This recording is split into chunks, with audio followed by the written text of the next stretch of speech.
always see the same face of the Moon. That happens because the Moon is a cosmic plasma phenomenon. The Moon is not land, but a focused electromagnetic energy light with its own phases.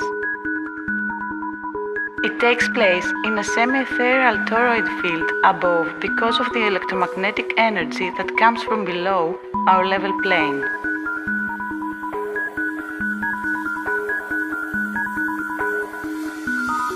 On the face of the Moon, we can see the material field that is below the world that we live in, mirrored, working like a level Earth's selfie.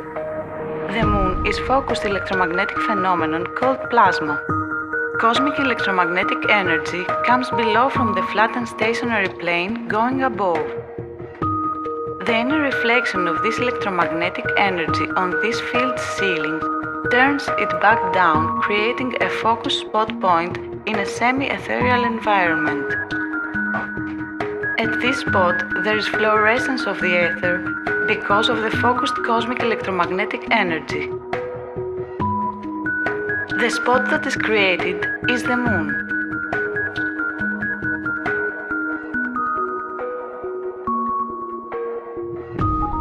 In this way, the Moon reveals to us the large part of the terrestrial and oceanic surface, and with these natural characteristics, serves as a natural map of Earth.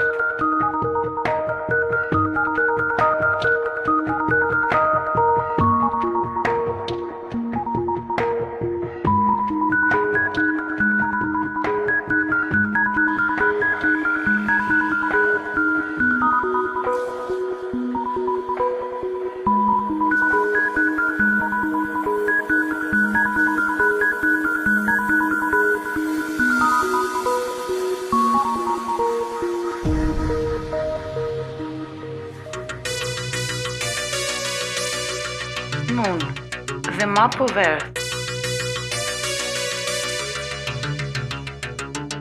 Moon is a focused plasma phenomenon and happens in the ethereal field above. It is a semi-ethereal, showing us the material field and the world we live in. The reason that happens is an electromagnetic coil moving source below. With a few words, is like Earth's selfie. It is the mirror of the Earth. That is why we always see the same face of the Moon. It is the face of the Earth in real time.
We have to flip the Moon mirror and to see the map of the Earth in this transition. Water masses and energy spots give fluorescence on the ethereal field above, white areas of the Moon. But land masses do not, transparent areas of the Moon, blue in the day, black in the night. So in this way we have the first world map by Plasma Moon.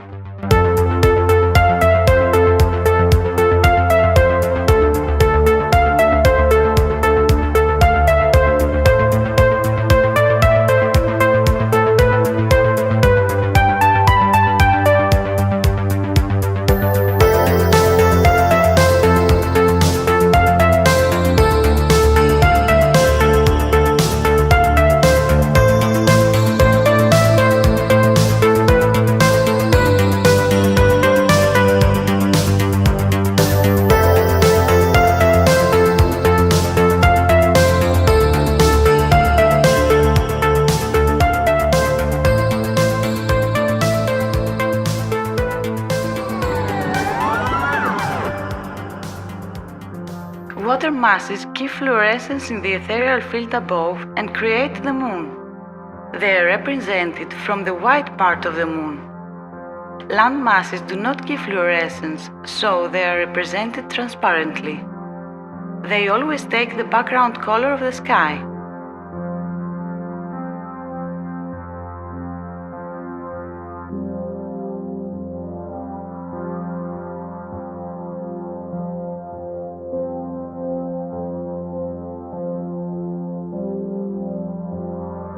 Moon is an electromagnetic phenomenon and happens in a semi-ethereal field above at around 5,500 kilometers altitude.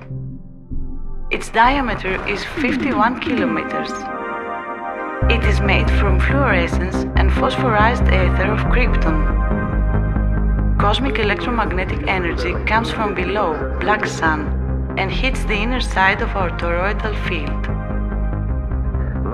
There is a prismatic refraction of this cosmic energy there that separates it to plus and minus, creating the Sun and the Moon at two moving spots with shape-like lenses below where they are focusing. The Moon is a live reflection of the Earth like a mirrored X-ray. In this way it reveals to us all part of the terrestrial and oceanographic surface of the Earth.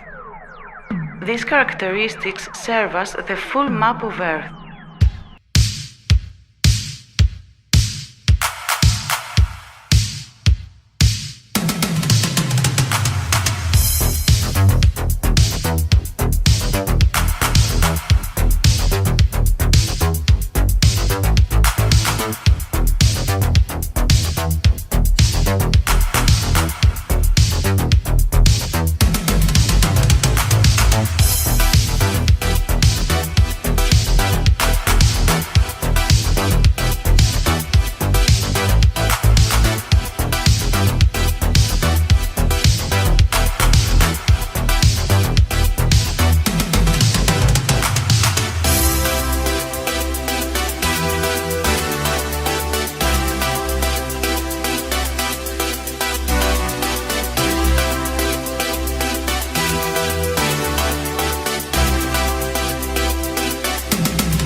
Sun and daylight. The Sun is the pilot light of the daylight and is also semi-ethereal, on the same height with the same size as the Moon. It happens because of an electromagnetic coil moving source below. The ionosphere is the upper portion of the atmosphere. There are the inert or noble gases that are separated on layers according to their molecular mass. Sun happens above these layers in the ionosphere, and it is the pilot light, electromagnetic field, and due to this light there are shadows. It gives direct light.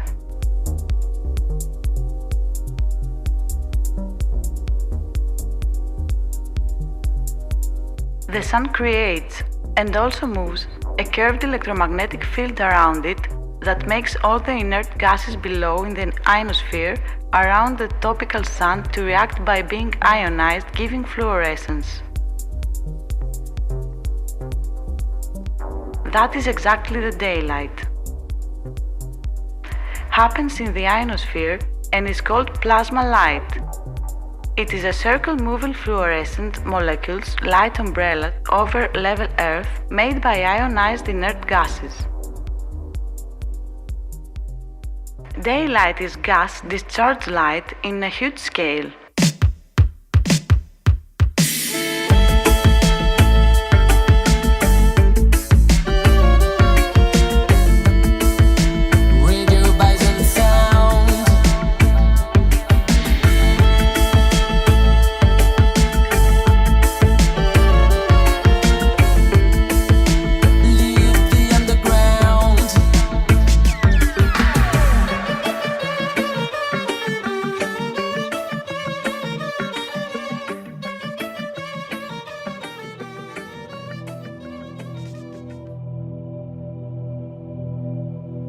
When the Sun goes away, the temperature and the pressure are getting very low and the gases there are discharged.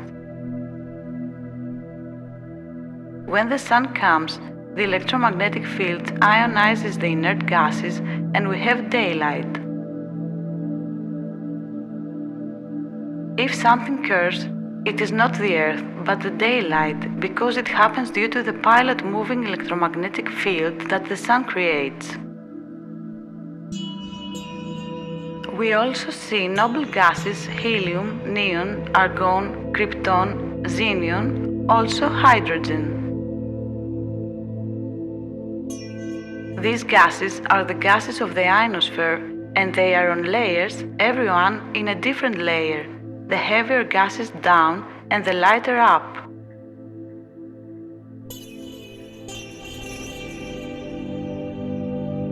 A moving light umbrella is the daylight called plasma. We can see every color from the ionized gases in the sky.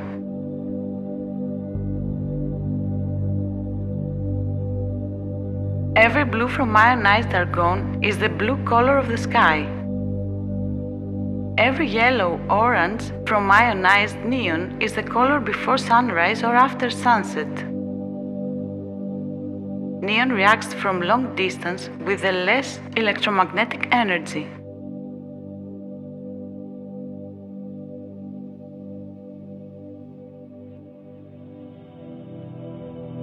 Sun is an electromagnetic phenomenon and happens in a semi-ethereal field above at around 5,500 kilometers altitude.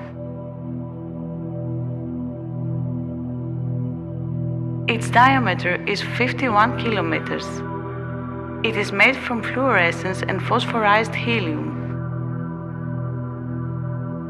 It is the pilot source of electromagnetic energy, giving it to the other inert gases below, neon, argon, krypton, xenon, and radonium, charging them. These charged gases are responsible for the colors of the daylight. Cosmic electromagnetic energy comes from below and hits the inner side of our toroidal field.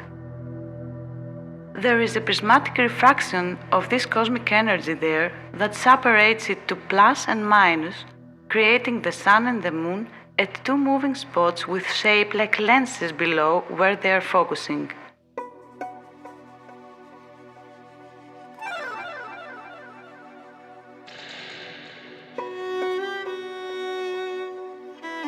The ionosphere is the upper portion of the atmosphere. There are the inert or noble gases that are separated on layers according to their molecular mass. Sun happens above these layers in the ionosphere, and it is the pilot light electromagnetic field, and due to this light there are shadows. It gives direct light.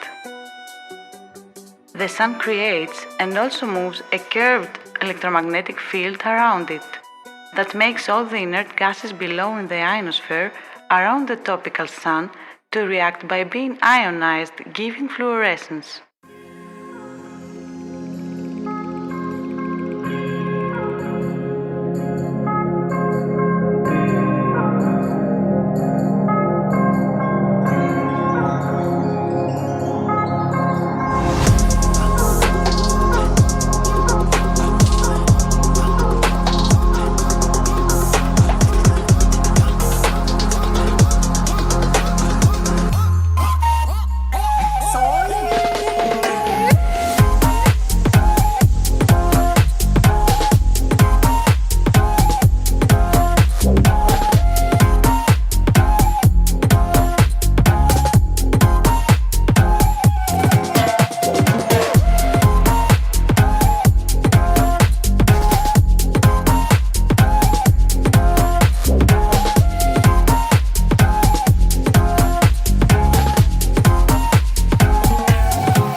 The moonlight is colder than the shadow.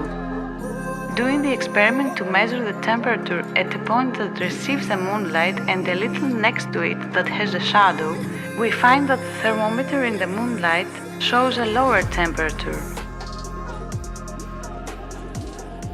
Depending on the light of the moon, which depends on the phase it is in, but also on other factors such as the purity of the atmosphere and the temperature, we have the corresponding cooling, with the full moon giving the greatest.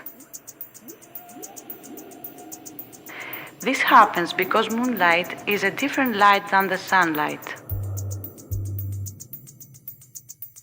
The moon does not reflect the sun's light, it is an independent one. Total cosmic energy comes from below and hits the top of our electromagnetic toroidal field. Two conical energy and light refractions happen there that create the sun and the moon below where they are focusing.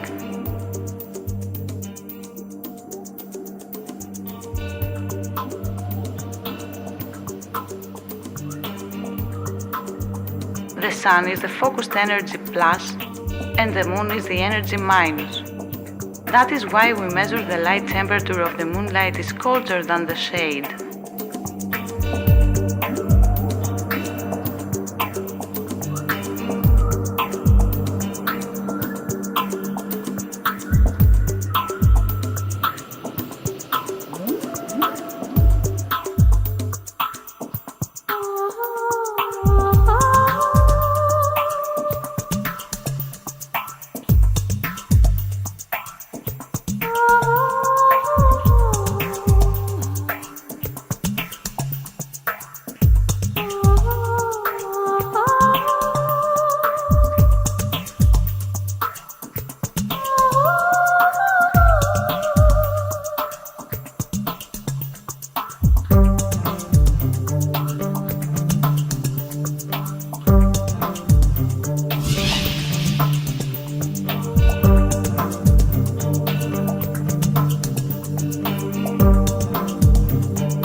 the surface of the Earth, there is the black sun that is responsible for the creation of sun and moon.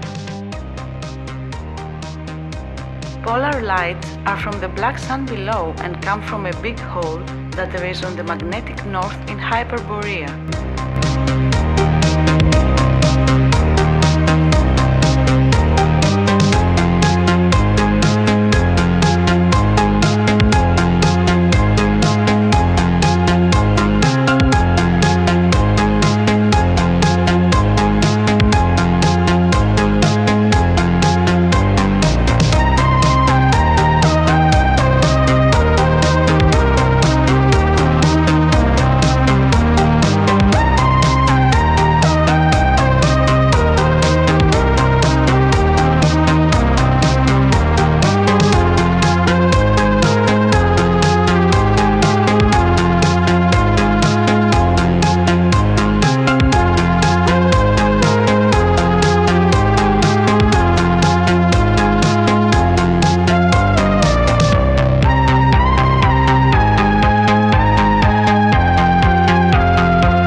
Black sun is moving below in a coil motion, creating an electromagnetic field with direction from below to above.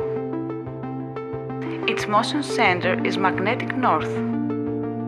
Polaris is fixed and is up from the magnetic north.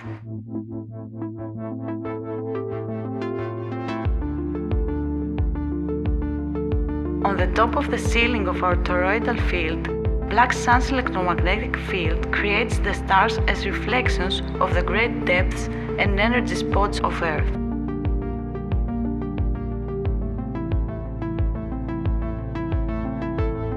The diameter of black sun's motion is changing, a fact that makes all the electromagnetic field dynamic. On our toroidal ceiling, at the place where Polaris happens, there is a reverse direction refraction of the cosmic energy that comes from the black sun.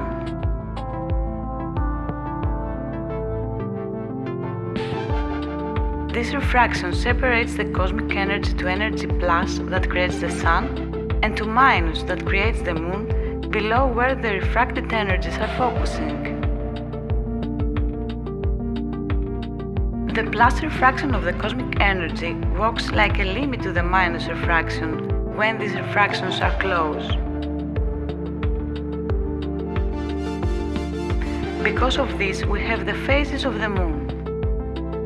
That's why there is a relation between the constellation difference between the sun and moon and the moon's phases.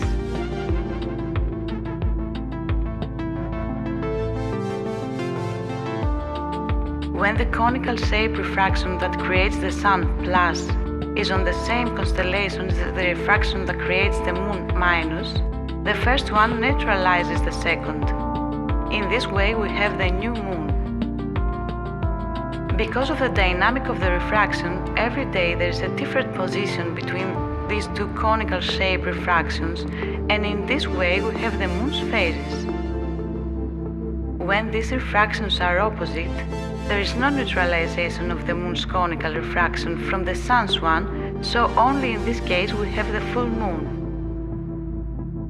As the sun's refraction is getting closer again, we have the rest of the moon's phases till the new moon.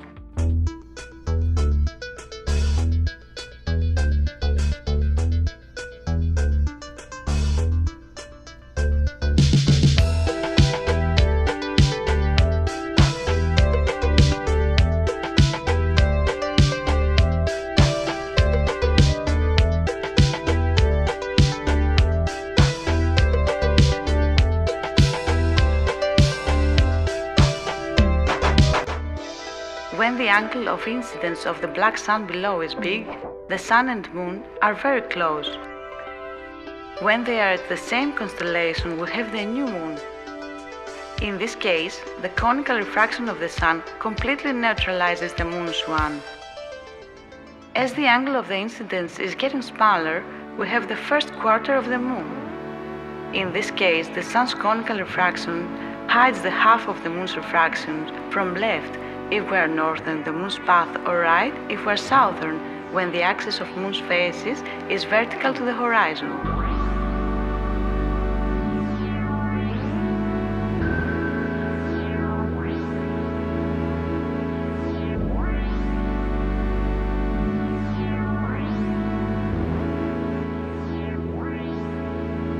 When the angle of incidence is the smallest, we have the full moon. In this case, the two refractions are opposite and do not affect each other. Finally, when the angle of incidence is getting bigger, we have the third quarter, and in this case, the sun's conical refraction hides the right half of moon's refraction when the axis of phases is vertical to the horizon, when we are northern the moon's path, or the left if we are southern.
Constellation circle.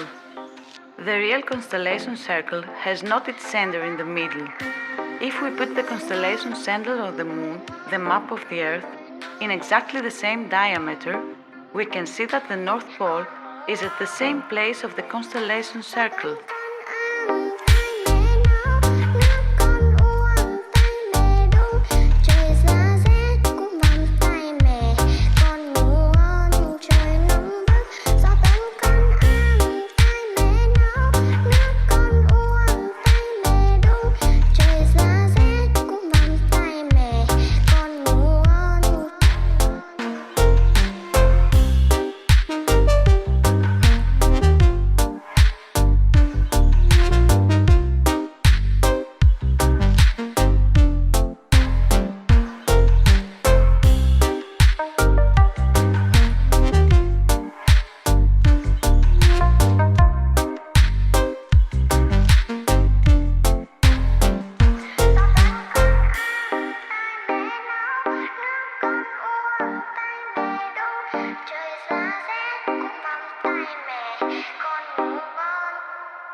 The center of the constellation circle and the North Pole makes a full circle too, every 26,000 years.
Moon's phases.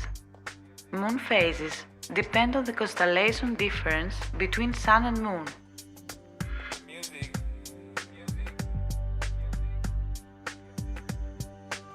There are 13 moons every year. The changing angle of the electromagnetic field below that creates the Sun and the Moon is the reason for the moon phases. The shading we see in the craters of the Moon changes, and this fact is depending on the Moon's phase. The Moon is a concentrated semi-ethereal phenomenon that shows the Earth's surface due to the cosmic energy that comes from below. This cosmic energy is refracting to the ceiling of the field, creates two luminaries, the Sun and the Moon, below where they are focusing.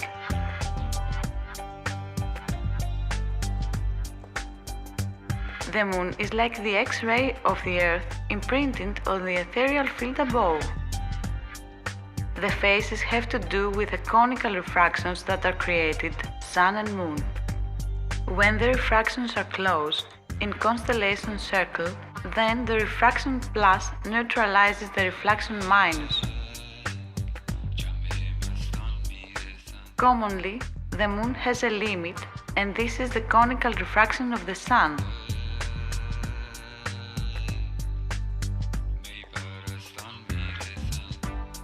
What we see as a crater is the shape of the terrain of the Earth on a deep ocean at that point.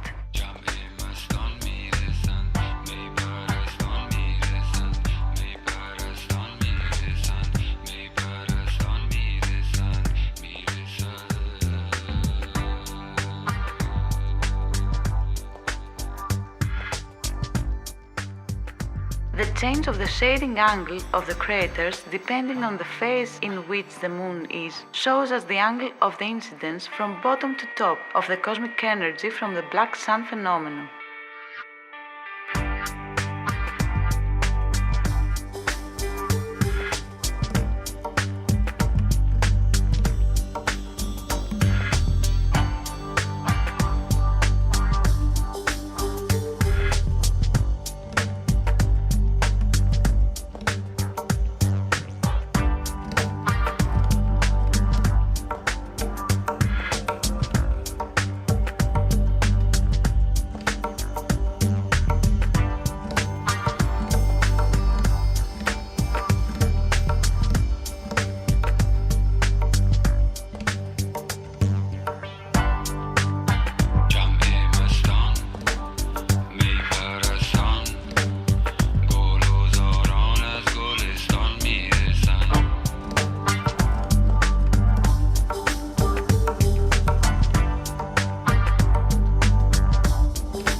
Constellation difference, Sun and Moon.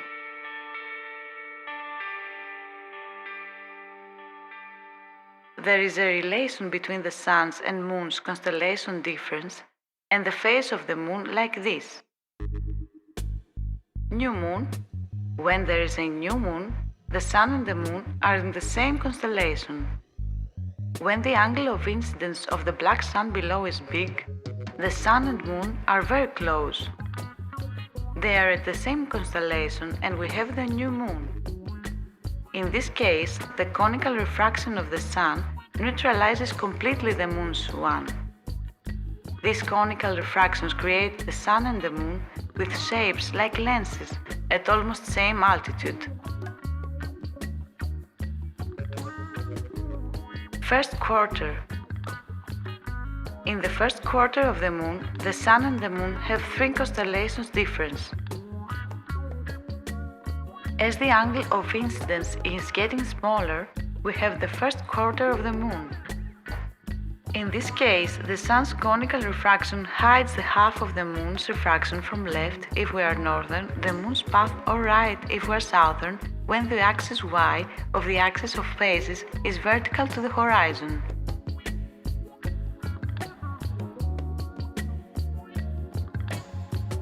Full Moon. When there is full moon, the Sun and the Moon are in opposite constellations. They have 6 constellations difference. When the angle of incidence is the smallest, we have the full moon.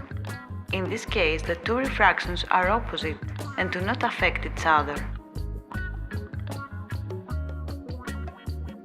Last quarter. In last quarter, the Sun and the Moon have 9 constellations difference.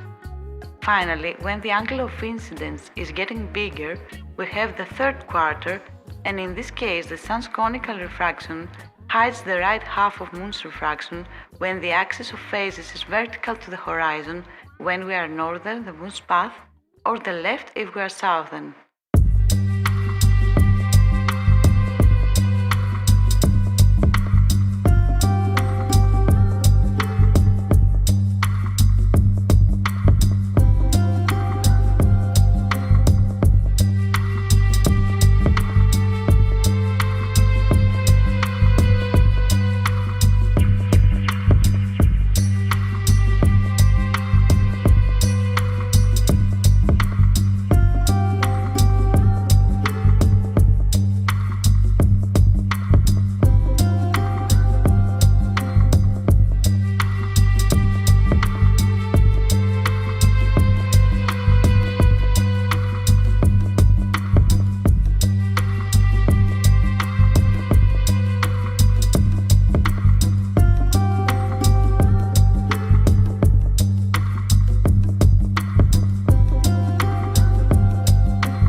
We can study Oceanografia looking at the surfaces of the bottoms of the seas and great depths.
craters of the Moon are great depths, big holes, and deep canyons at the bottom of the seas of the Earth. Their shape gives us information about heat treatment that the base of the Earth created.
Stars.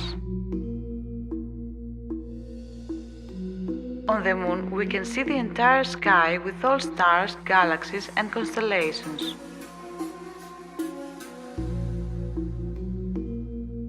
They are a reflection of the great depths of the seas and energy spots of the entire Earth on the ethereal field above.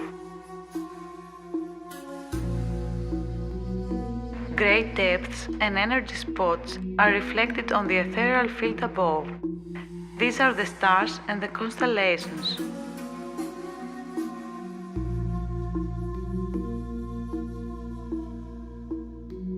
Every place on Earth is a place in the sky.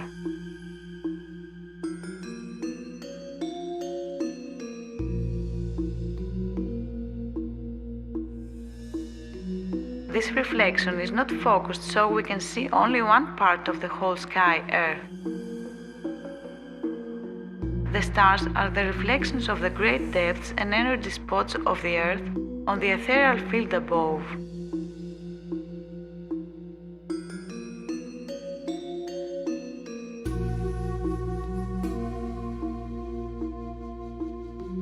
Every great deep, continually great deep places like abysses or canyons or energy place is reflected above.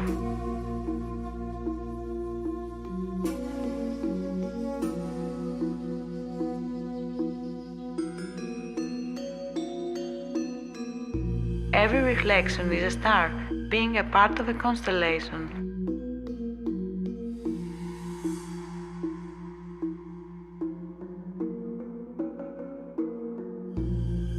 Looking at the night sky, we can see a part of the map of the great depths and energy spots.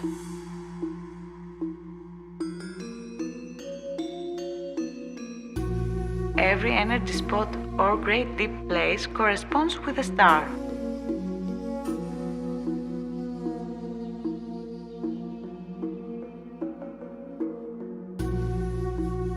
The real constellation circle does not have its center in the middle. If we put the constellation circle on the Moon, the map of the Earth, in exactly the same diameter, we can see that the North Pole is at the same place of the center of the constellation circle.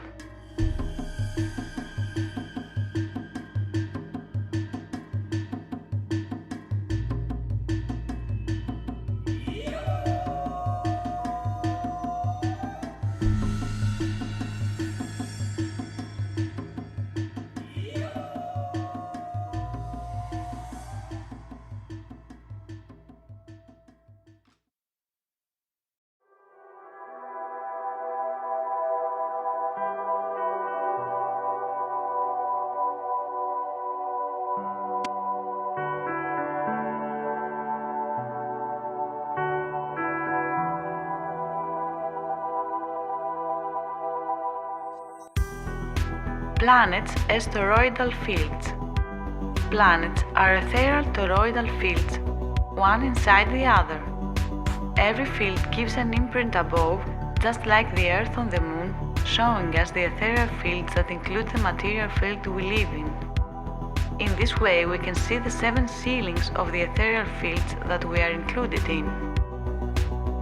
Each field reflects its cosmic energy on its ceiling, where it is visible. Each outer field contains its own means under certain conditions.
Uranos is the outermost and largest ethereal toroidal field in which there are all the other ethereal fields, what we call planets.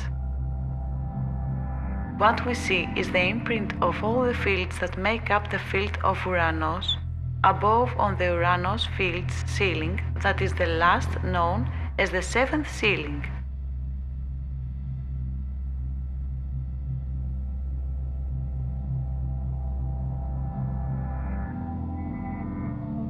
Saturn, Kronos, is an ethereal field that includes more ethereal fields under specific circumstances. Saturn's ethereal field gives an imprint its toroidal field ceiling, and that is what we see. Saturn field includes Jupiter field with 4 energy satellites. The rings of Saturn are the ethereal imprints of Jupiter's satellites on Saturn's field ceiling.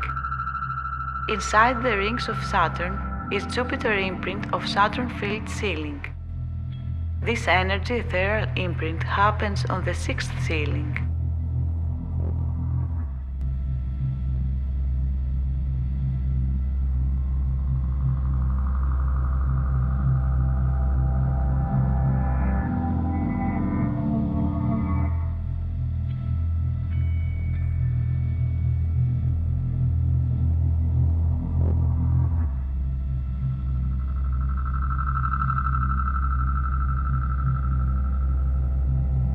Jupiter is an ethereal field that includes more ethereal fields under specific circumstances.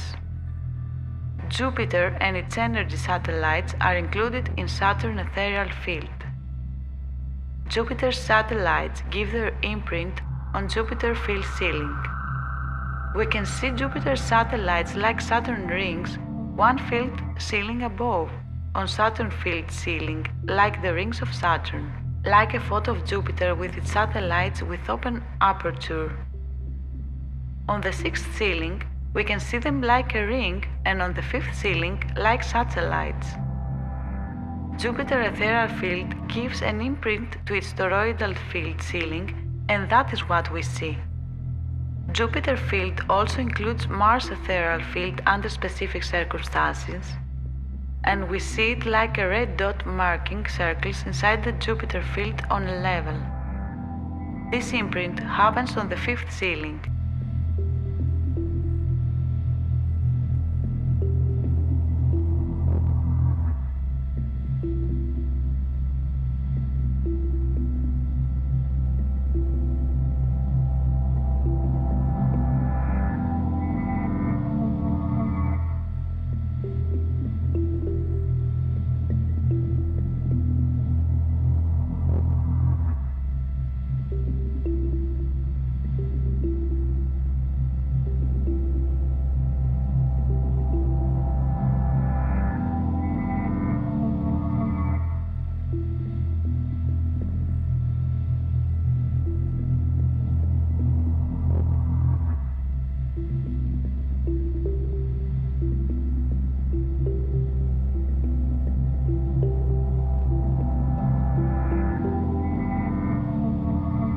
The ethereal toroidal field of Mars is contained within the much larger field of Jupiter under certain conditions.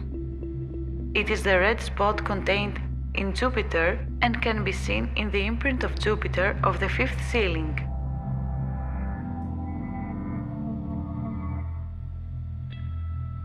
The field of Mars that contains Venus and Mercury fields is reflected on the ceiling of this field of the 4th ceiling. The ethereal field of Venus is included with that of Mercury within the ethereal field of Mars. The imprint of this field is on the 3rd ceiling.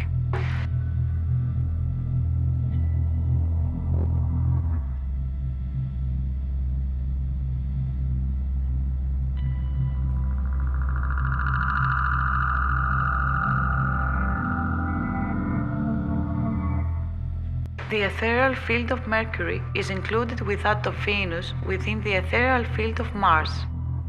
The imprint of this field is made on the 2nd ceiling.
rotation, axis of phases, compass moon, moon rotation.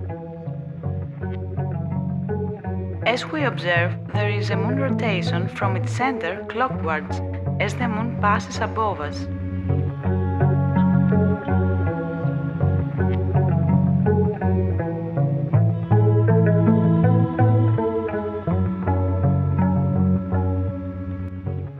The full rotation to our view from east to west is like this.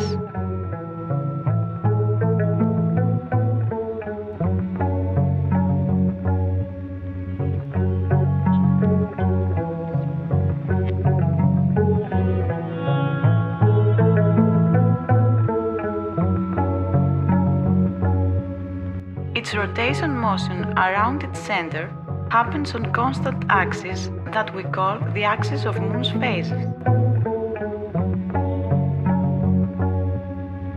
In fact, we see the Moon rotating because of its circle motion on constant axis above level Earth.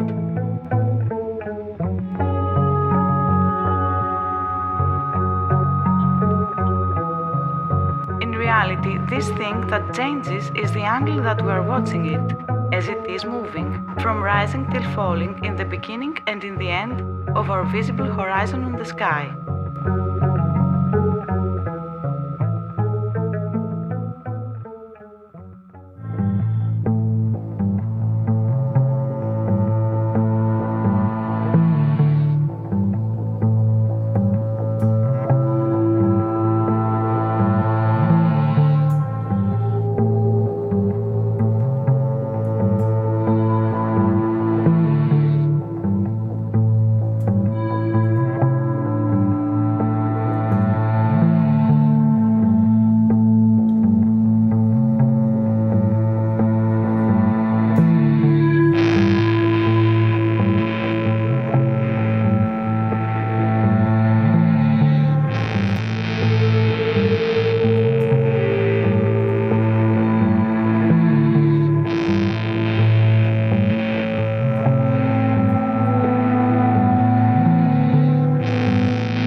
The phases of the Moon are changing the visible part of the face of the Moon that we see with a rule.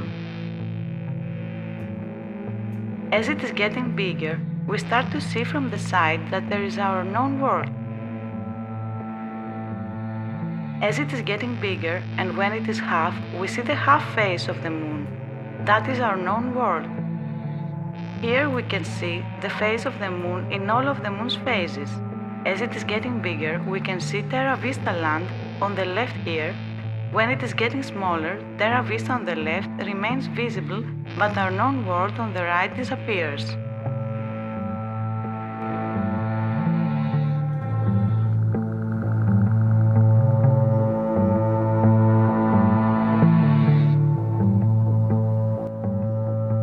Axis of phases.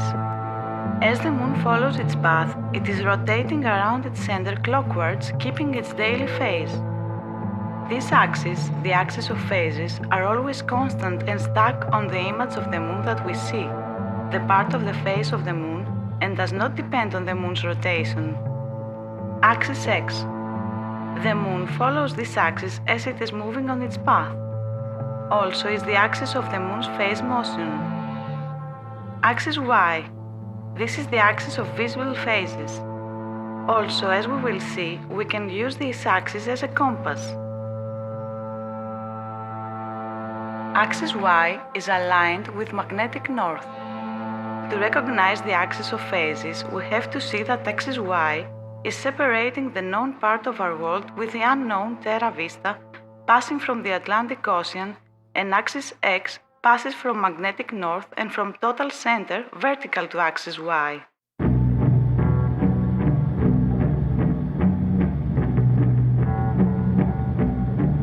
Compass Moon. We We measure the angle between the vertical to the horizon line and the axis y. This angle is, for northern observer, the difference in degrees from south to east when the angle is minus. The difference in degrees from south to west when the angle is plus. For southern observer, is the same rule with opposite behavior. Finding the axis of phases x, y on the face of the moon, instantly we can use the moon like a compass in every phase of it, knowing in what direction we look at when we look at the moon. With this example, we can understand how the moon works like a compass in every of its phases. Here there is half moon, and as we can see our known world reflected on the moon's face. So, as we realize from this, the moon phase is half moon as it is getting bigger, first quarter. Also, we are further north than the moon's path. For examples, that we are southern, the rule is the same, but all are opposite.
Motions of Sun and Moon.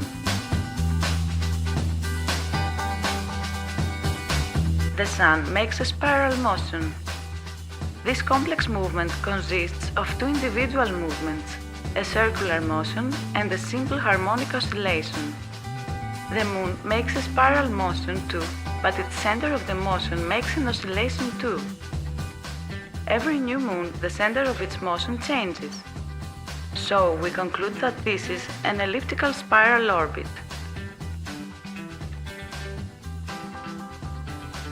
Simple harmonic oscillation. The circular motion is changing its radius as it follows a simple harmonic oscillation. For the Sun, the period T is T-Sun equals 365.25 days. For the Moon, the period T is T-Moon equals 28.5 days.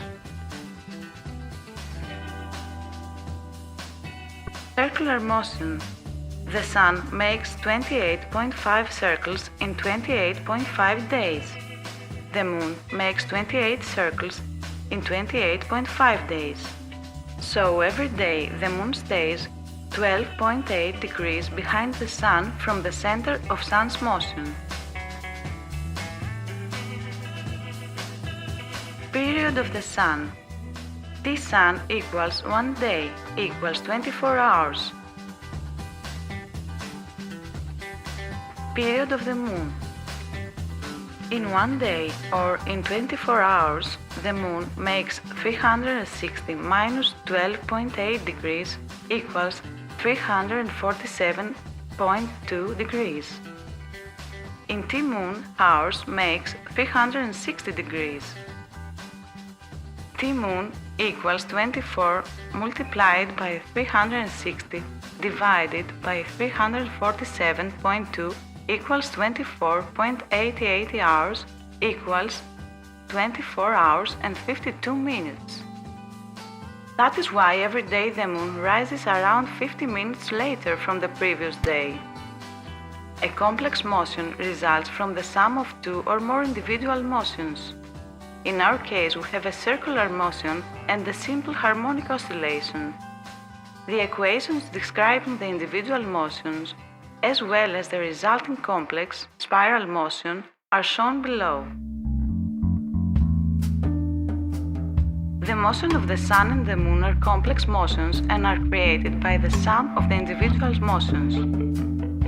The component of the circular motion of the Sun creates day and night, while due to the component of the circular motion of the Moon lags behind about 50 minutes of the Sun every day, as the Moon has a longer period of the component of this motion.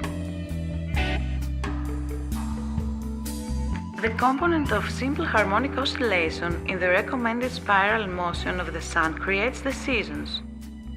The component of simple harmonic oscillation in the recommended spiral elliptical orbit of the Moon causes the Moon to rise and set every day from about 2 to 8 degrees northern or southern than the previous day, depending on the point of amplitude of the oscillation and the individual velocities that occur during the phases of the oscillation, where, when it reaches the extreme points, the speed is zero, while at equilibrium place the speed is maximum.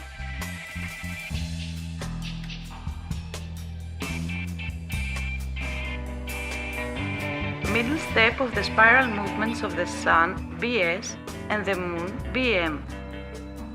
The Moon makes a full oscillation in 28.5 days.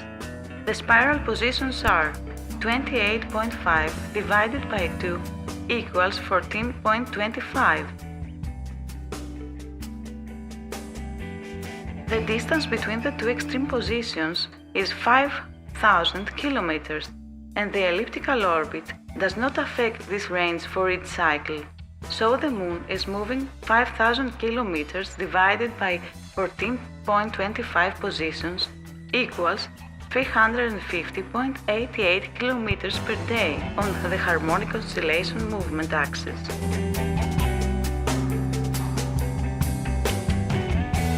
Bm equals 350.88 kilometers. Sun. The Sun makes a full oscillation in 365.25 days. The spiral positions are 365.25 divided by 2 equals 182.625. The distance between the two extreme positions is 5,000 kilometers, so the Sun is moving 5,000 kilometers divided by 182.625 positions equals 25.378 kilometers per day on the harmonic oscillation movement axis. PS equals 27.378 kilometers. Note here that we find the middle step of the spiral. When the oscillation is at the extreme points, the pitch of the coil is smaller, while around the equilibrium position it is larger.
Analyma. The spiral motion of the Sun and the Moon is obvious if we take the same photo every day exactly at the same time. What we see here called analyma and happens because of the complex motion of the Sun and the Moon.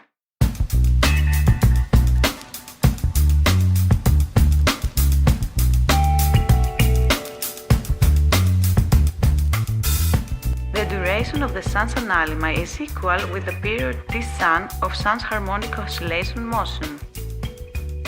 Sun's analyma duration 365.25 days. The duration of Moon's analyma is equal with the period T-moon of Moon's harmonic oscillation motion. Moon's analyma duration 28.5 days.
Sun eclipse. Sun's eclipse happens only when we have a new moon. The Sun and the Moon are in the same constellation only every new moon. That means that they are in the same direction for the observer. The only thing that has to happen more than the Sun and the Moon is to be at the same circle of latitude during their own individual spiral motion. What is happening is Sun's eclipse phenomenon is essentially an overtaking of the Sun on the new moon.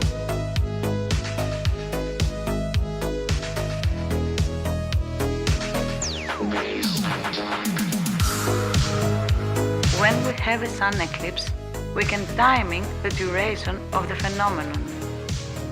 Knowing the latitude that the phenomenon occurs from the date, as well as the duration of the phenomenon, we can calculate the overtaking distance, which is the diameter of the Sun and the Moon.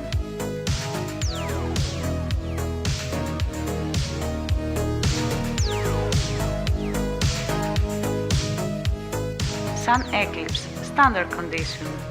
New moon, same constellation, same latitude. When the Moon and the Sun are going to happen as phenomena in the same constellation and in the same latitude, we have a Sun eclipse.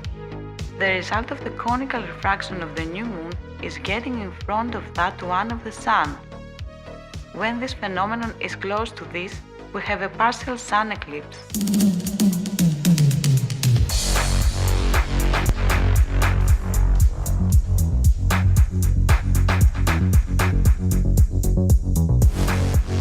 Moon eclipse. A prerequisite for a total lunar eclipse is to have a full moon. The Sun and the Moon are the result of the same cause, that is the cosmic field of energy that comes below from the Earth's surface in an upward direction.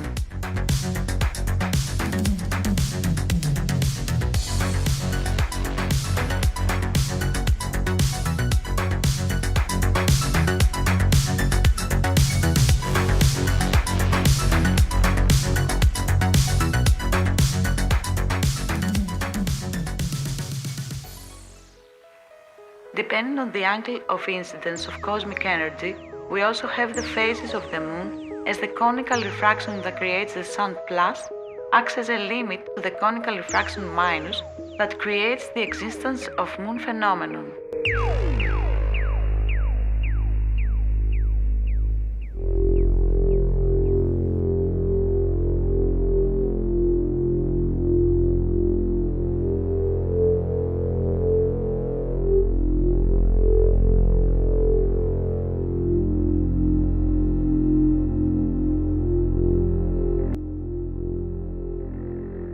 For the appearance of the lunar eclipse, as we said, the whole moon is a necessary condition.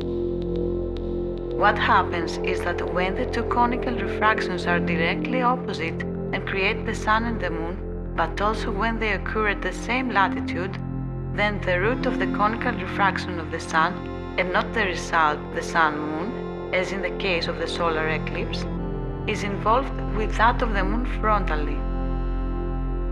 So, as a result, we have the ever-increasing shading of the Moon. Essentially, we have the shading neutralization of the conical refraction of the Moon from that of the Sun.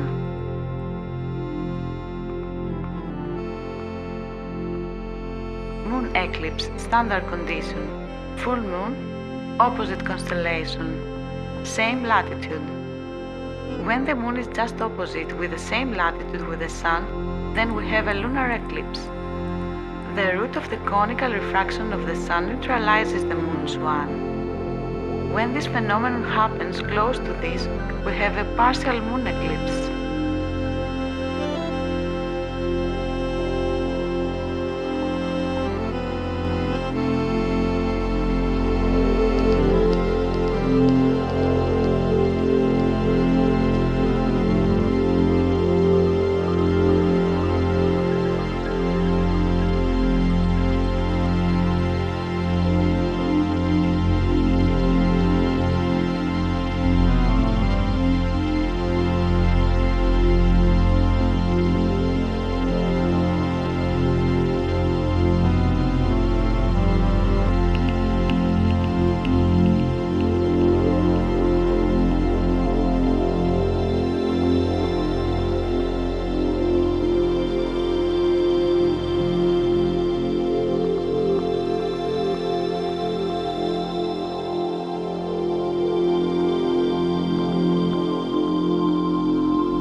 Separation of space and elements.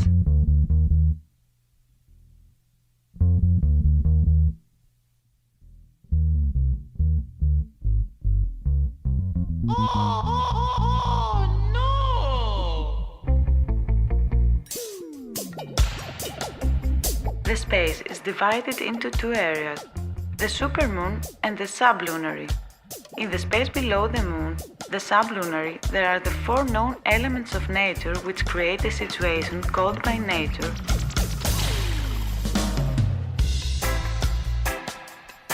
The four elements of the natural state are earth, fire, water, air. These four elements interact with each other and are connected in pairs. Here we have a change of substance through birth and decay. In the submoon area, there is an odd situation in relation to the supermoon calm area. In the space above the circle of the moon, the supermoon, there is the quintessence of matter, the ether. Ether is a primordial element and is a source of power and creation, while follows the upper orbit, the celestial motion of rotation, like the constellations, because of the outer electromagnetic cosmic field.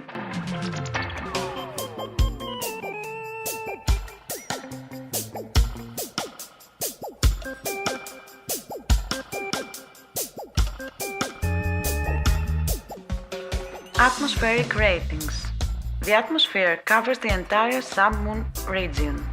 It is divided into atmosphere of the element of air and atmosphere of the element of fire, or in the homosphere and the heterosphere.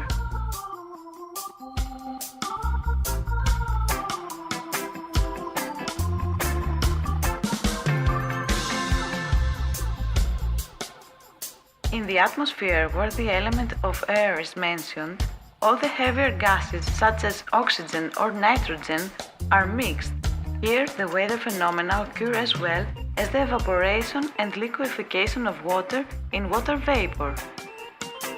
In the heterosphere, where it refers to the element fire, we have all the volatile gases of fumes and combustion, but also the noble gases as well as hydrogen. There is high energy and concentration here and zero humidity. All these gases are in layers and not mixed, with the densest being below while the thinner being above.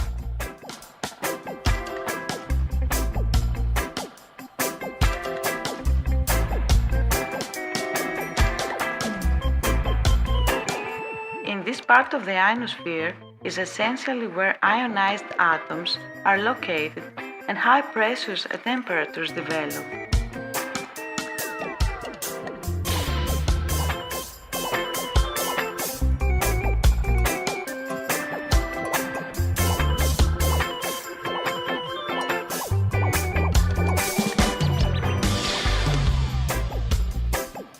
Also here, there are the gases that cause daylight, giving luminosity as a reaction to the pilot electromagnetic energy and radiation of the sun. This fluorescence of these gases creates an umbrella under the sun, creating the daylight. Argon gives the characteristic blue of the sky, while neon, that reacts from far and with less energy, gives the colors of the sunrise or sunset, the yellow or red sky color shades.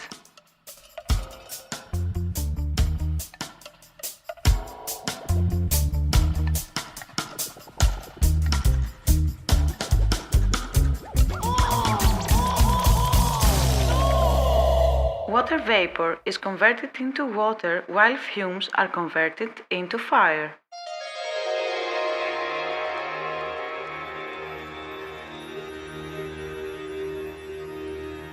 Water vapor is in the homosphere while fumes are in the heterosphere. To emphasize, we have to say that ionization is a kind of fire.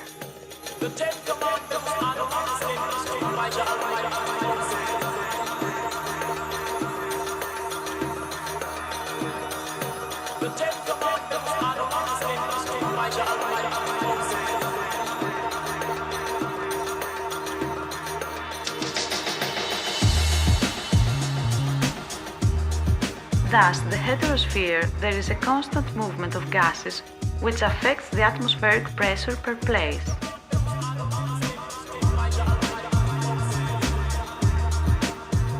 In the lower part of the heterosphere, we have contact with the atmosphere below. Lower gas streams from the homosphere help new exhaust and fumes to reach this area.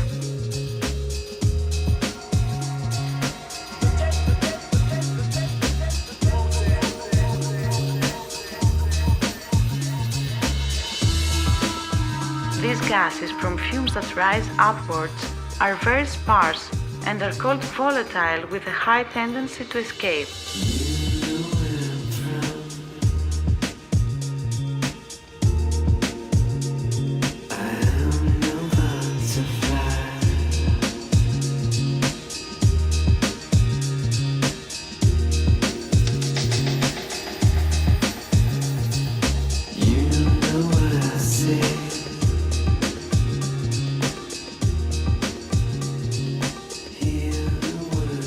Submoon place, we have high temperatures due to the atmosphere and friction in contrast to the supermoon area where high temperatures do not evolve.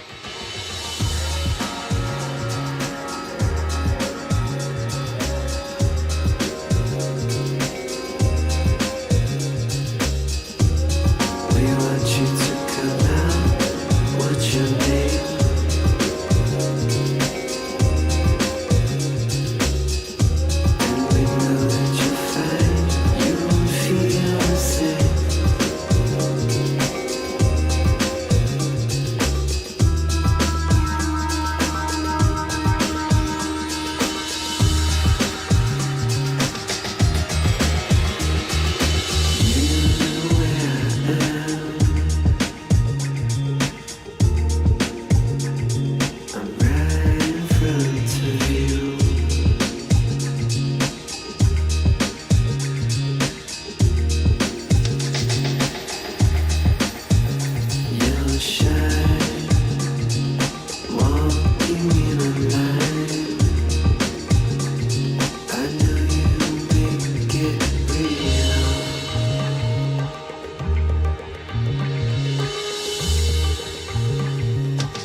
Celestial phenomena. In this section, we will explain various celestial phenomena such as comets, meteors, showers, falling stars, black holes, northern lights, starbursts, and finally meteorites and galaxy. For a better understanding of this subject, we will examine in detail the atmosphere, its layers, and the layers of space in general.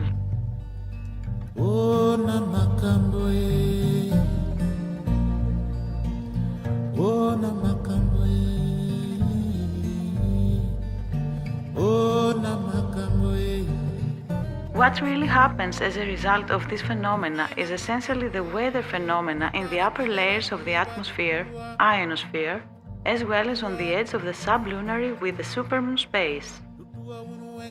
These phenomena are connected only with the elements related to fire. We are talking about the upper layers of the atmosphere, where the noble gases, hydrogen, molecular oxygen, etc., are stacked in layers. At the meantime, volatile gaseous fumes from Earth's surface are pushed upwards due to weather conditions of the troposphere and penetrate into these areas. We have the creation of gas currents in the ionosphere where they carry the fume clouds even higher. Their saturation and combustion is depending on the size of the phenomenon, the space of the vapor cloud, the saturation speed, the saturation height, and other parameters which create these celestial phenomena that must be considered as results of visible combustion.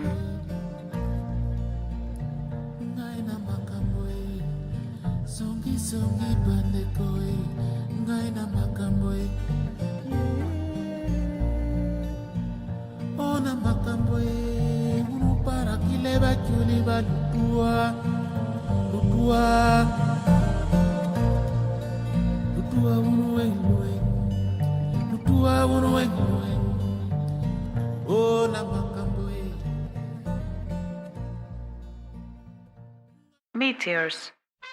Have you ever wondered where all the fumes from evaporating or combustion and volatile gases go? What is certain is that they do not mix with water vapor since they have nothing to do with the element of water. They are elements of fire and having a much lower density they escape to the upper parts of the atmosphere, unlike water vapor, where it is in the troposphere. But let's start from the beginning. Fire from fire god. Fire from fire rod. Fire will make fire mad. And if you make fire mad, hey, you gonna shout out for fire god. I'm gonna draw my fire rod. Even if you know that it's a fire is mad, and fire is madder than mad. All over the world, all over the world. I say fire, fire, madder than Rudy's. A Rudy going to jail and won't come back from jail. Rudy's going to jail and won't get no bail. Everything Rudy do, then the Rudy gonna feel. Everything bad boy do, bad boy gonna feel. But bad boy going to jail and won't get no bail. Fire all over the globe. Chick a pick a say now. From fire riding pod. Fire come to burn up the bad. There are two types of evaporation. A. The evaporation of water. B. Evaporation of fumes.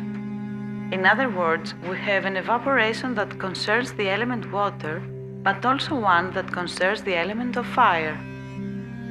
Water evaporation refers to the water cycle where it occurs in the atmosphere along with weather phenomena. For a certain temperature, the atmosphere holds a certain amount of water vapor. When we have a maximum amount of water vapor, then the atmosphere is saturated, while if we have less vapor, it is unsaturated. All this is determined by the hydrometric parameters.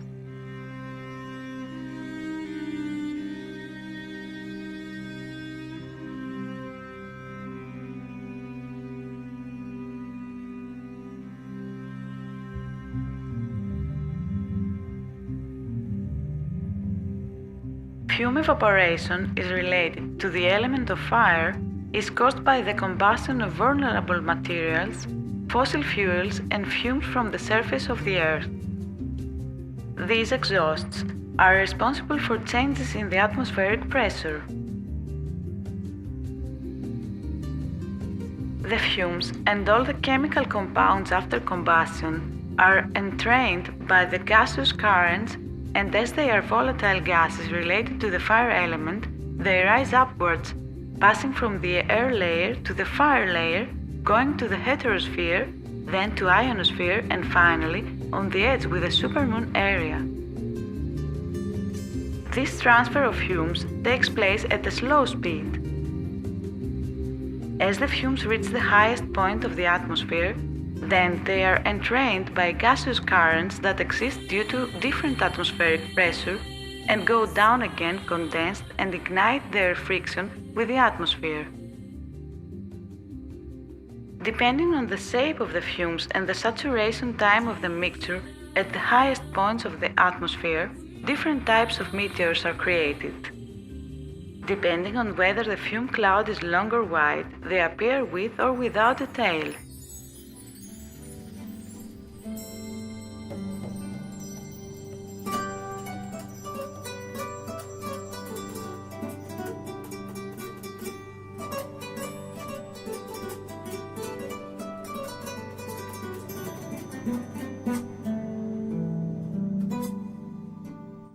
As for the scattering stars, falling stars and meteor showers, the cause is essentially the burning of saturated fumes that return down from the upper atmosphere. The formations of combustion and therefore the type of phenomenon depend on the quantity, quality, and predisposition of the combustion material that created the fumes. They are essential results of a visible burn.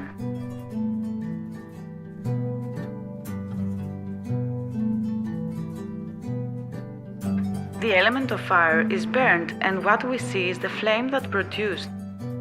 All this reaction is occurring in a dry state.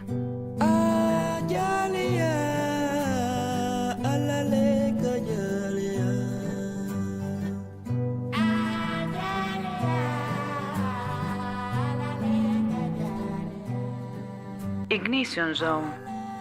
The masses of fumes after their ascending course get saturated and start to descend.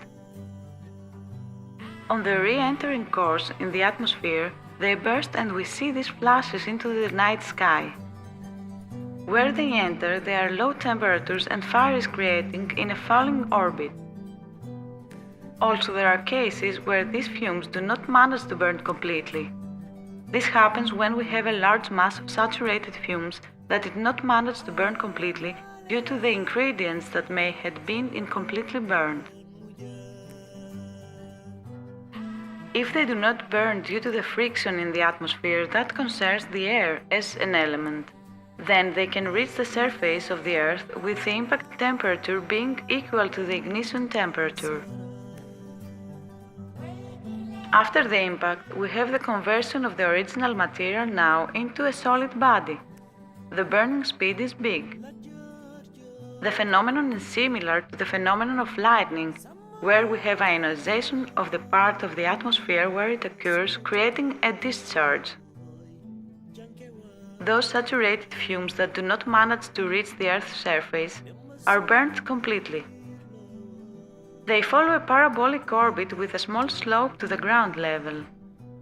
The cause of all these phenomena is the evaporation of fumes into the atmosphere. As these fumes ascend from the layer of the atmosphere concerning the element of air, they take their place in the layer of the atmosphere concerning the element of fire, after first passing and entering for a while into the ethereal field above in the supermoon area. When they are at the level of the ethereal field, they follow the upper orbit like the constellations. When they are in the sublunary region, they move according to the density of the layers of the atmosphere.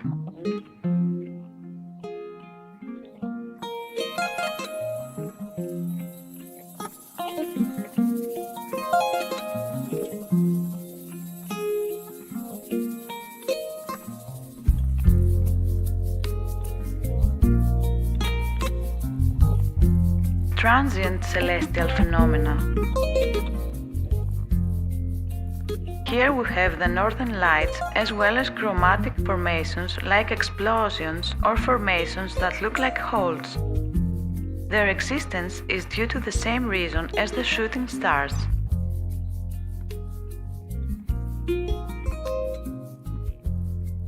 Explosions with colors, not stars explosions.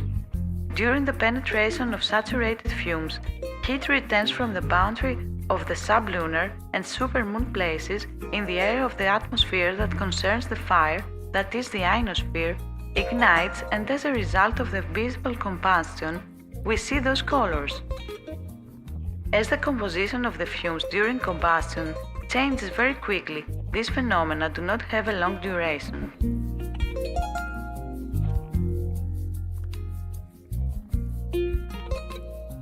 Black explosions, not black holes.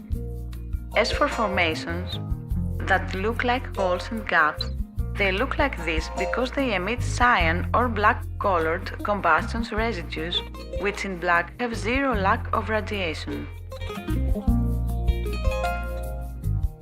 Aurora borealis. The northern lights also occur in this layer of the ionosphere. As the cosmic energy passes through the magnetic north from the bottom up, it ionizes these ionosphere layers. In those layers there are streams of noble gases where they are ionized in waves, something we observe as we see the northern lights.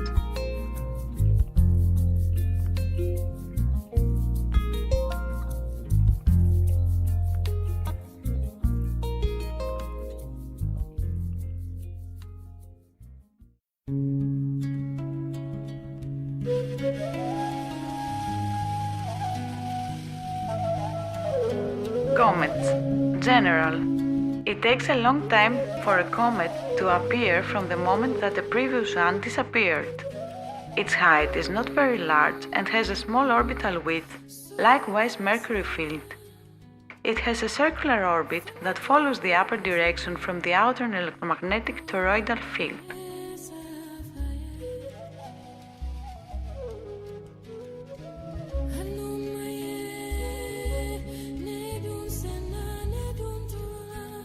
A comet stays longer than the stars in the sky and lags behind them until it disappears. It does not come close to the tropics and also never divides into pieces. They are not observed during the summer solstice. Having a tail or not depends on the location of the observer.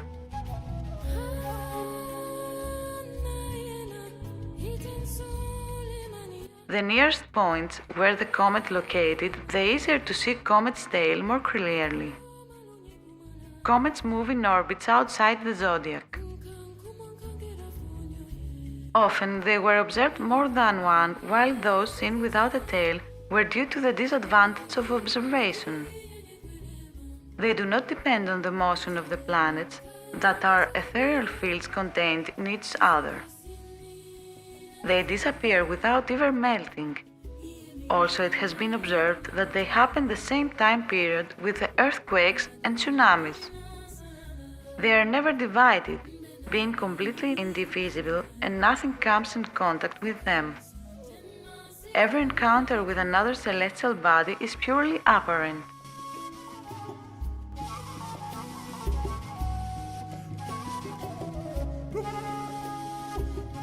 Comets and weather conditions. The appearance of comets is combined with winds and droughts that favor the production and the movement of the fumes. Such weather conditions on the surface of the Earth favor the production of large amounts of fumes from the element of fire, making the atmosphere even drier. An amount of humidity in the atmosphere is broken down by these fumes and do not condense into water. When there is a dry climate and winds for years is when it favors the creation of comets. On the contrary, they are not observed when the weather conditions are different. Intense circular gas currents help move for the movement of these fumes up into the atmosphere.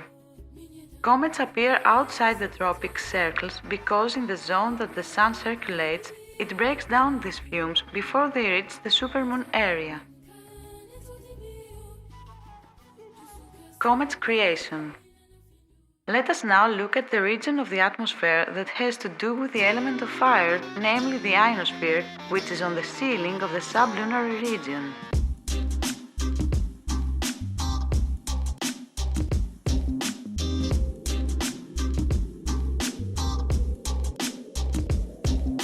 At the top of this area, dry and hot fumes are collected. The gaseous currents in the ionosphere, which cause various atmospheric pressures in places, carry upward new circular fumes currents to the point where the ionosphere touches the fumes layer.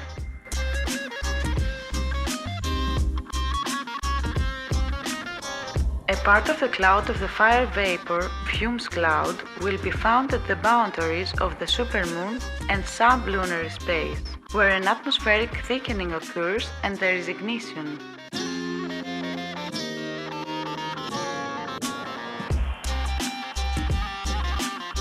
The combustion is not done either very fast nor too slowly. Nevertheless, it is strong and to a large extent.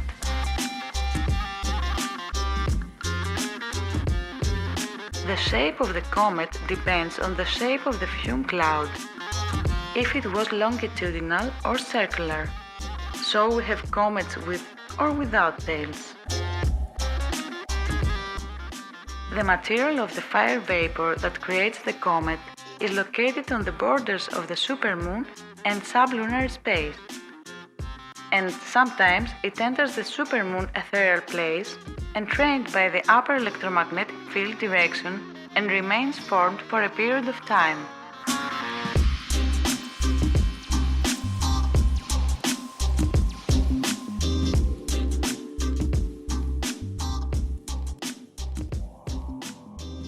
Milky Way.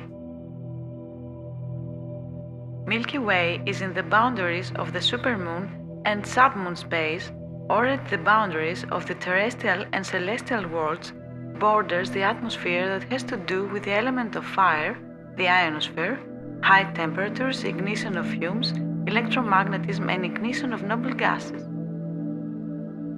Above the supermoon there are the gradations with the toroidal fields which are inside each other, which have their own motion and are called planets, but also the sea of fixed stars which follows the upper direction of the whole ethereal electromagnetic cosmic field.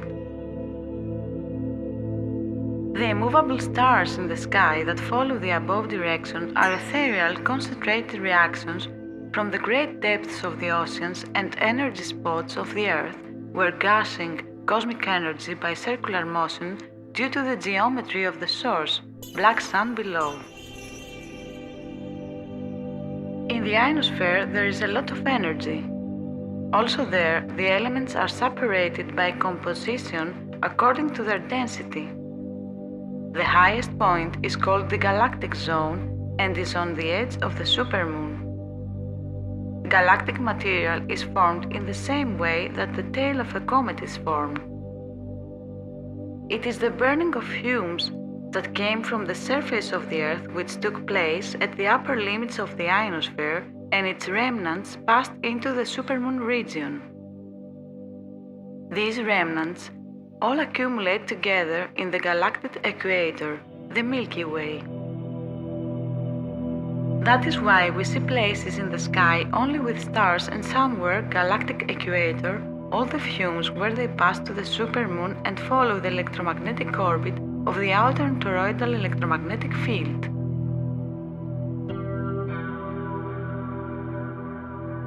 The electromagnetic field that causes the motion of the ether does not affect the new fumes secretions, which separate and go to the same points on the galactic equator. We can see that the galaxy Milky Way is a big comet tail that gathered to the galactic circle on the galactic equator that is electromagnetically connected with the electromagnetic direction of the outer ethereal field.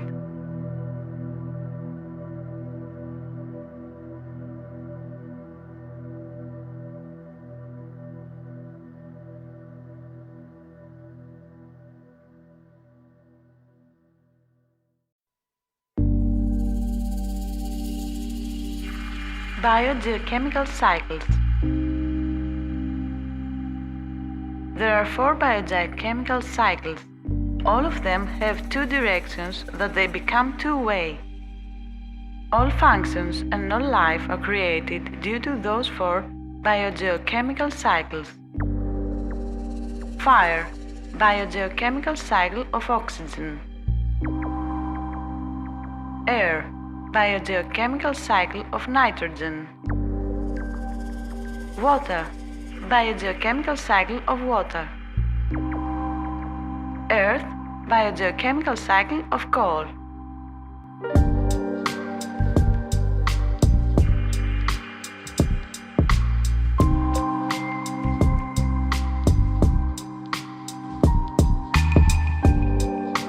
A. Water cycle. This cycle is very well known to us. Nevertheless, we are able to observe the surface water, but not the deep groundwater currents. The spiral motion of the sun creates the seasons, as well as the different temperatures which they cause the movement of gas masses, and also the evaporation and condensation of water respectively. This cycle is in equilibrium because not all water can evaporate, nor can all vapors liquefy. The other three elements and their biogeochemical cycles contribute the same way to the continuous evolution of birth, wear, and regeneration. B. Carbon cycle. The carbon cycle is the biogeochemical cycle in which carbon is exchanged between the atmospheric layers, also exchanging the geological formation of the Earth. Earthquakes and volcanic eruptions are in this cycle as they are combined with the release of carbon dioxide from the Earth's interior into the atmosphere. Carbon is the main component of biological compounds as well as an important component of many minerals. Along with the nitrogen cycle and the water cycle, it includes a sequence of events that are key to making the Earth capable of sustaining life. This cycle involves the movement of carbon as it is recycled and reused throughout the troposphere. It also includes the long-term processes of its capture and release from carbon tanks.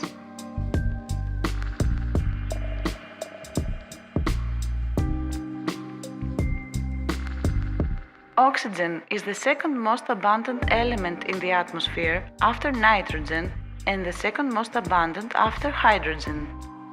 In this sense, the oxygen cycle is related to the water cycle. The oxygen circulation involves the production of two atoms of oxygen, O2, or molecular oxygen, O. This is due to the hydrolysis during photosynthesis carried out by the various photosynthetic organisms.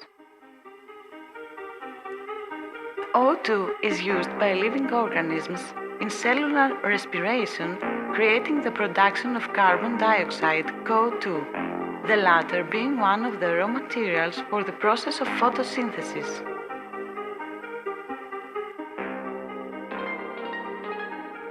On the other hand, the photolysis, hydrolysis activated by solar energy, of water vapor caused by the sun's electromagnetic energy occurs in the upper atmosphere.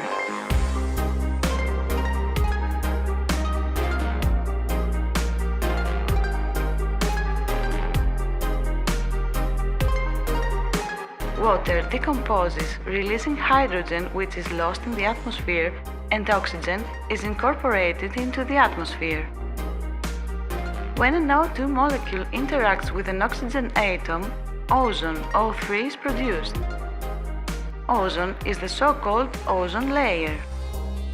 Oxygen is also an essential element for combustion, and that is where the connection of this element with the cycle of the element of fire is. A lot of oxygen is stored in the earth in the form of metal oxides, and this cycle is also associated with the element of earth.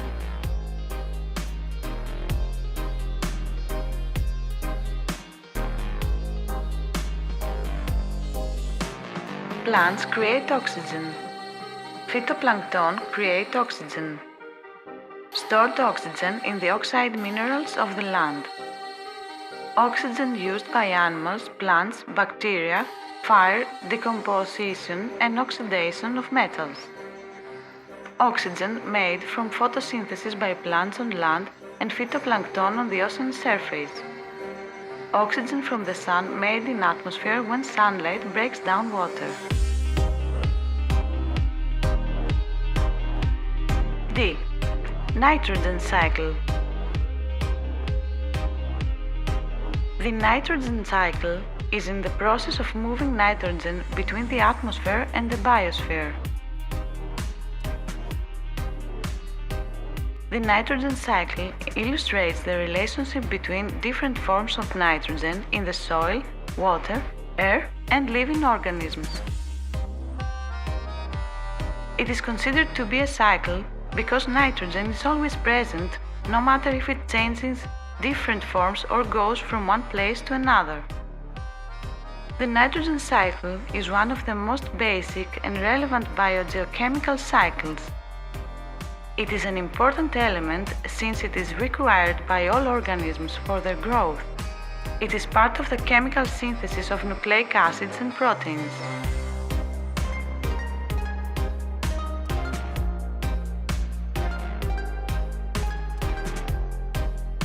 largest amount of nitrogen in the world is found in the atmosphere, and it is called atmospheric nitrogen, N2, which cannot be used directly by most living things. There are bacteria capable of repairing it and incorporating it into soil or water in ways that can be used by other organisms. Nitrogen is then assimilated by autotrophic organisms. Most heterotrophic organisms acquire it through food. They then release the excess in the form of urine, mammals, or feces, birds. In another phase of this process, there are bacteria involved in the conversion of ammonia into nitrates and nitrates that are incorporated into the soil. And at the end of the cycle, another group of microorganisms uses all the oxygen available to nitrogen compounds in the breath. In this process, they release nitrogen back into the atmosphere. Currently, most of the nitrogen used in agriculture is produced by humans. This resulted in the excess of this element in soils and water sources, causing an imbalance in this biogeochemical cycle. Nitrogen fixation. Nitrogen fixing bacteria. Nitrifying bacteria. Dendrification bacteria. Dendrification. Ammonification. Assimilation.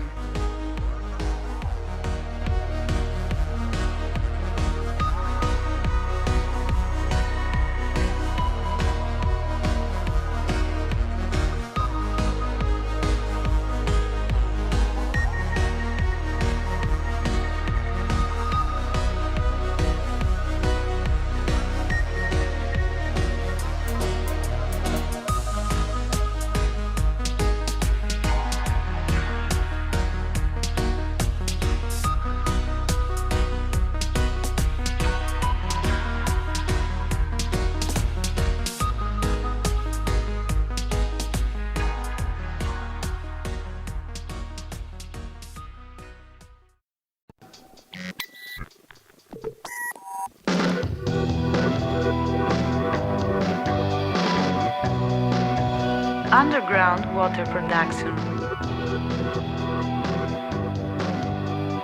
Water that has evaporated due to sunlight and high temperatures descends with the phenomenon of rain or snow and accumulates in the soil. Some of this water creates rivers, but there are two types of rivers. A. The ones that are seasonal and their flow fluctuates. B. Those that are constantly flowing. Some of this water enters into cavities.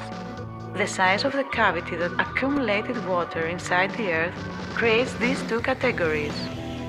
If it is large, then it accumulates more water and does not manage to run out before the new rains. If it is small, then it creates a seasonal river, since when this tank empties, the river dries up. For the case B, springs and rivers occur at a much higher rate for another reason. All this water is stored inside the earth, but not only in cavities or in places that act as reservoirs. The whole earth would not have enough space to hold all this water. In the same way that we have the creation of water in the air of the atmosphere, we also have the creation of water in an underground water cycle inside the earth. As we have condensation due to cooling in the atmosphere, the same process of condensation takes place inside the earth where cold prevails.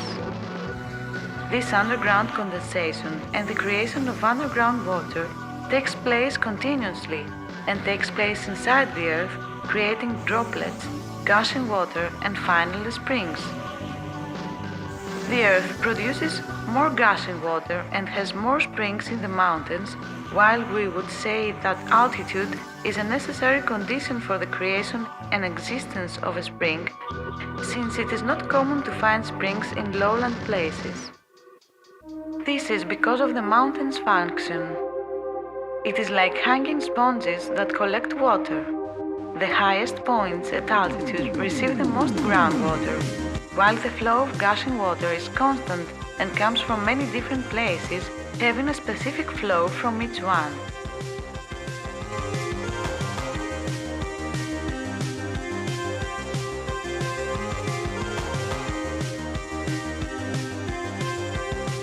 Underground rivers.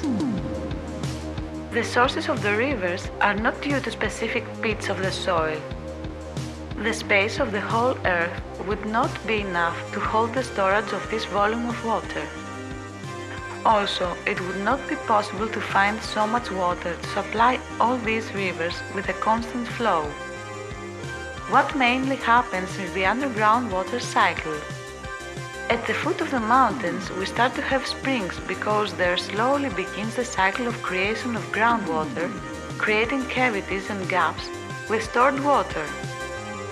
These cavities can be small or large, and when they receive more water inside the earth, they grow, pushing the subsoil down. Rivers originate from springs that are at altitude, and these are continuous flow, having water from the underground water condensation cycle.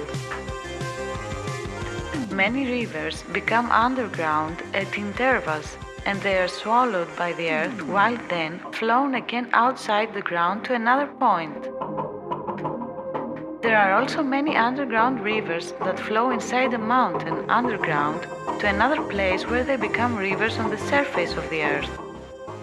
Examples of this type are some rivers in Asia such as Bactros, Jaspis and Araxes, as well as the Indian River originate from groundwater where they come from mountains located in Greece. The Caucasus feeds many rivers that are quite far away as the Feiss, and the mountains of the Black Forest in Germany feed the Danube and Rhine.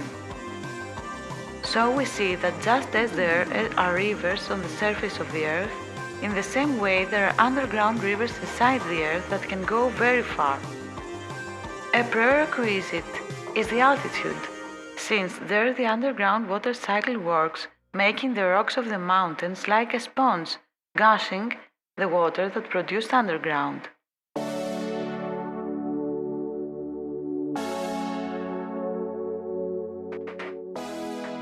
The rocks of the mountains have a very dense texture, and also there is a cold climate, so it favors the condensation of water in the underground water cycle, so this water is slowly stored and then rises and becomes a source. The lower altitudes are composed of rocks which are, as we said, porous, limestone or clay, without being able to hold water.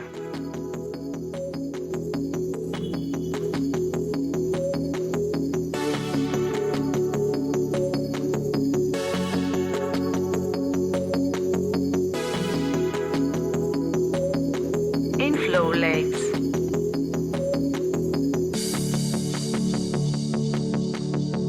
The appearance of such a lake is found on a small scale but also on a large scale.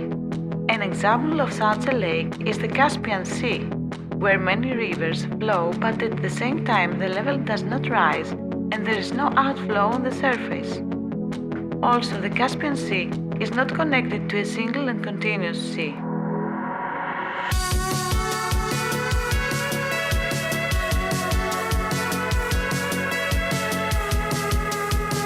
In these cases, the water accumulates underground, creating streams of cold water that flow down while the warmer and salty water remains up.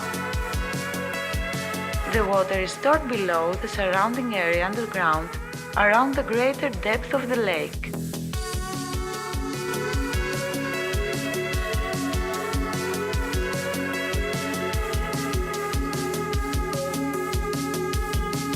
The amount of water in the lake remains the same, its depth is very large, while there are sources of fresh water inside the lake in shallower areas.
as a living organism. The wet or dry climate that exists in places changes depending on whether new rivers are created or whether the existing ones have dried up.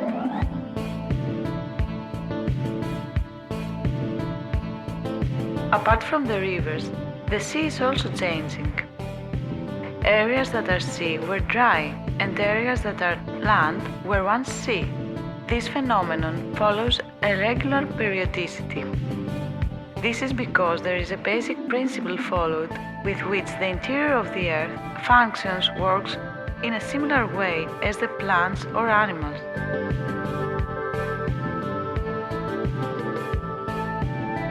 In other words, it has periods of young and periods of old age. Only in contrast to plants and to animals, these changes do not concern the whole body, Earth, but local continents and regions. Independent areas go through a period of young or old age, going through all the stages. The reason is that some areas heat up a lot, others a little, and others not at all, fact that generally changes. This is because we have the movement of the magnetic north, which as it moves takes with it the climatic zones created by the movement of the sun centered on the magnetic north.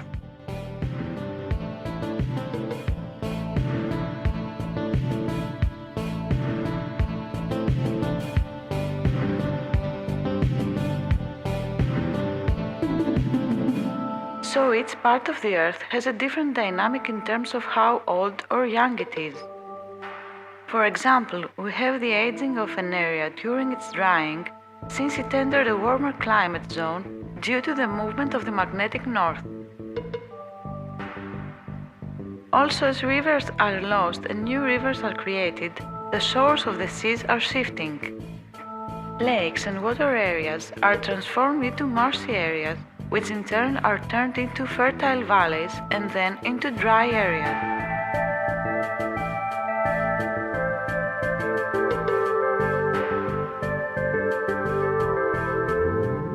The geological changes that affect the evolution of these natural phenomena occur very slowly and gradually. The time it takes to perceive these changes is enormous, and so it is not perceived by humans to realize these changes. A complete cycle of these changes throughout the Earth has a period of 26,000 years, a period of time also called the Great One Circle, the celestial year.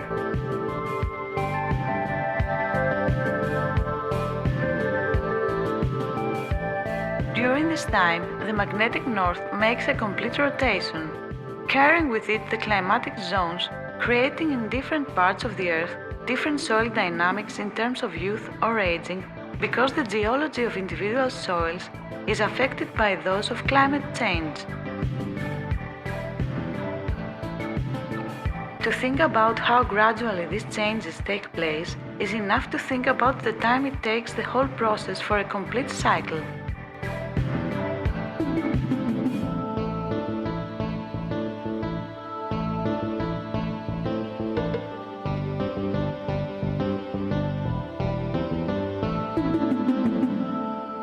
Ground epochs.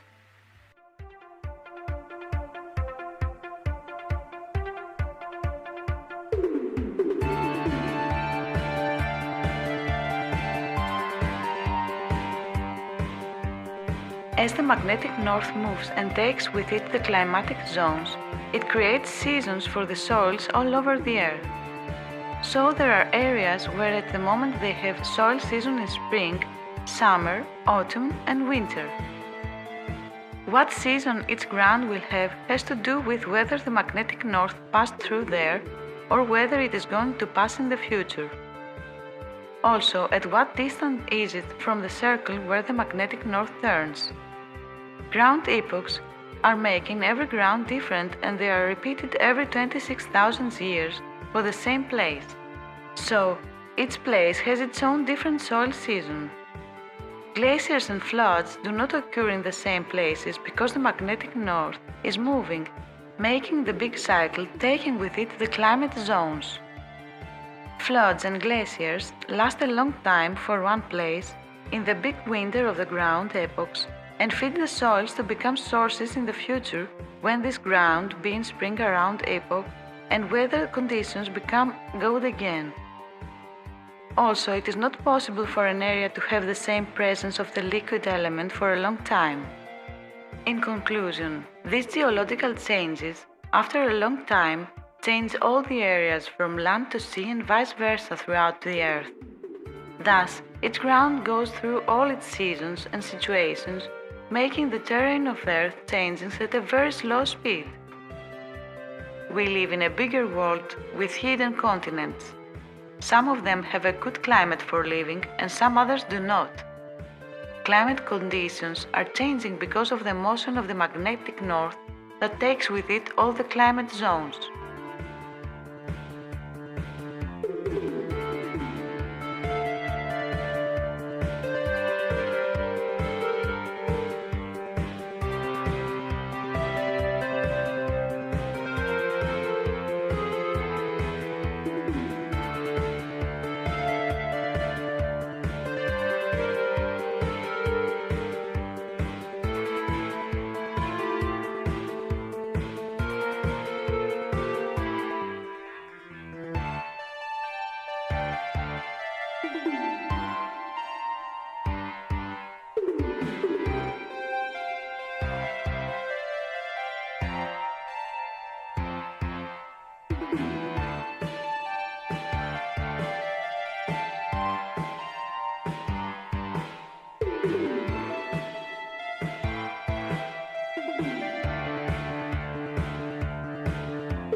On the night of the tiger moon, Jaguar God, bury me in jade, cover me in amber. On the night of the tiger moon.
Tiger Moon.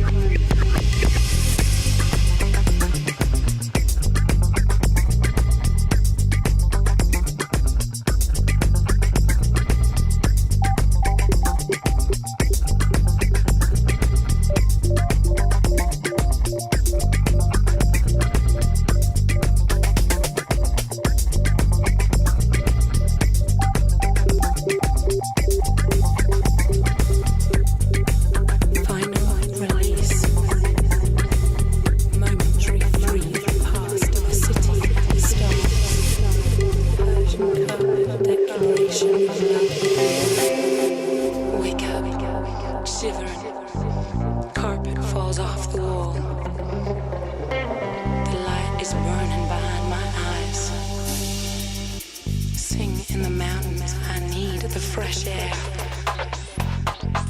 Tunnels hover over three-dimensional freezing zones. Hypnotic regression.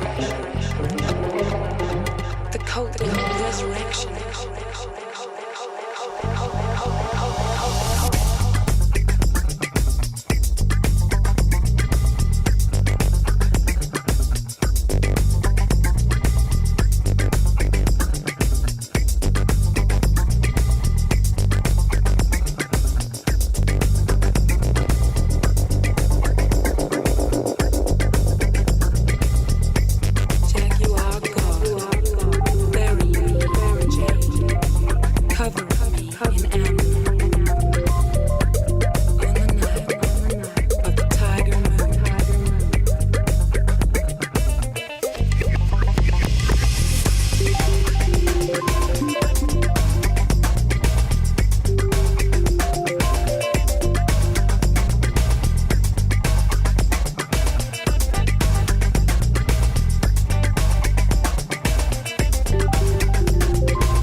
On the night of the tiger moon.